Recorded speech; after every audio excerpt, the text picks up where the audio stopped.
Bore da, prynhawn da, neu noswaith da. Pam o bell bydde ti'n cerdded i glywed dy hoff canwr, dy hoff grŵp falle? Pam o bell? A bydde ti'n cerdded milltir? 2 filltir falle? 5 milltir? Dwi'n mynd i siarad am gyfansoddwr o'r enw J.S. Bach, Johann Sebastian Bach. Cerddodd e dros 200 o filltiroedd. Dros 200!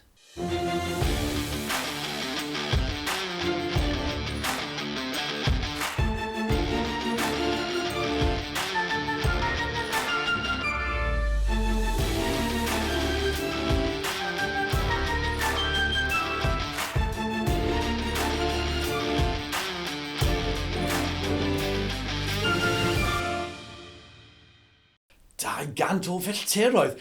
A siŵr o fod, we rhaid fe gerdded nôl hefyd. Wel, diw. J.S. Bach, Johann Sebastian Bach. Nid Cymro oedd e, dim Bach fel oedd yn fach, ond J.S. Bach oedd e'n dod o'r Almaen. Mae byst da fi o'n fe, dyma fe, os ti'n gallu gweld e. J.S. Bach. Dwi'n cadw hwn wrth fy piano, jyst i roi rhyw fath o ysbrydoliaeth, rhyw fath o inspiration i mi pan dwi'n chwarae'r piano. Wnaeth ysgrifennu lot o gerddoriaeth sydd yn swno fel dawns, really. Just gwrandewch ar y darn yma a gweld os ych chi'n meddwl gallech chi dawnsio iddo fe.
Mae'n llawn o hwyl, ydy fe? Mae'n llawn o teimlad o dawns. A hyd yn oed pan mae Bach yn ysgrifennu cerddoriaeth araf, mae still rhyw fath o deimlad dawns iddo fe. Mae'n hyfryd iawn.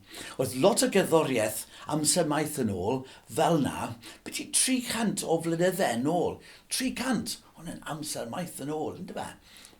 Sut mae'r darn yn gwneud i ti deimlo? Ti'n teimlo'n hapus pan ti'n clywed e? Dyw e ddim yn darn drist, ydy fe? Dyw e ddim yn scary chwaith, ydy fe? Mae'n llawn o hwyl, falle. Ble bydde ti'n clywed e? Ti'n cofio'r wythnos diwetha when i wedi chwarae darn gan Handel, a wedes i, sy'n ni'n chwarae fe lot mewn priodas. Efallai gallu ti gael hwn mewn priodas. Beth wyt ti'n meddwl? Ti'n meddwl gallu ti gael hwn mewn priodas efallai? Mae'n llawn o hwyl a teimlo'n hapus iawn. Cafodd Bach 3 swydd. Oedd e'n gweithio mewn eglwys am ei job cyntaf. So wrth gwrs wedyn oedd e'n ysgrifennu lot o gerddoriaeth i'r organ ac i'r côr. Just gwrandewch ar y darn yma. Falle bod ti wedi clywed hwn o'r blaen.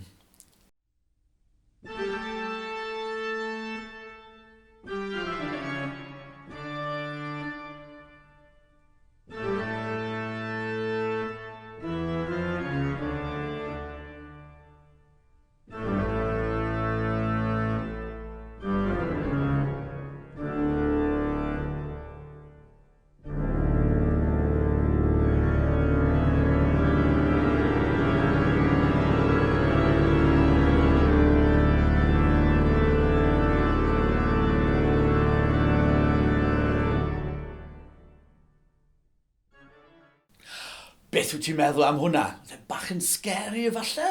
Sut ti'n teimlo beth i hwnna? Enw'r darn oedd Toccata and Fugue in D minor. Maen nhw'n cael enwau od iawn, yn dyn nhw. Toccata and Fugue in D minor. Pan dechreuodd ei ail swydd, oedd rhaid iddo fe arwain cerddorfa. Ni'n cofio beth yw cerddorfa, grŵp mawr o bobl sy'n chwarae offeryn. Roedd e'n sgrifennu lot o darnau ar gyfer cerddorfa wedyn. Pan gafodd e trydydd swydd, roedd rhaid iddo fe chwarae'r organ a hefyd roedd cerddorfa dygau. Felly roedd e'n gallu rhoi popeth dei gilydd. Oedd e'n hyfryd iawn. Un peth arall y byti cyfansoddwyr yn yr oes na, when nhw ddim yn disgwyl i'r darnau, when nhw'n cyfansoddi, when nhw ddim yn disgwyl iddyn nhw parhau. When nhw just ysgrifennu darnau ar gyfer fel heddiw, yn amser maith yn ôl, ond ei heddiw nhw. When nhw ddim yn disgwyl bydde pobl yn clywed eu cerddoriaeth cant o flynyddau ar ôl neu dim byd. Felly, pan oedd eisiau cerdd, doedd dim lot o gerdd i'w gael. Oedd rhaid cyfansoddi y cerdd yn arbennig ar gyfer yr amser yna. So, beth am wrando ar y darn, just unwaith eto, yr un cyntaf. Gyda llaw, enw'r darn cyntaf oedd Brandenburg Concerto. Enw arall sydd bach yn od. Sgrifennodd y darn ar gyfer y Duke of Brandenburg. Achos oedd e'n gobeithio cael swydd gyda'r Duke of Brandenburg. Oedd e ddim yn llwyddiannus o gwbl. Dwi ddim yn credu bod y Duke wedi edrych ar y darn o gwbl. Anyway, enw'r darn yma yw yr ail Brandenburg Concerto. Gobeithio bod ti wedi enjoyo hwn ac welai ti o'r wythnos nesaf.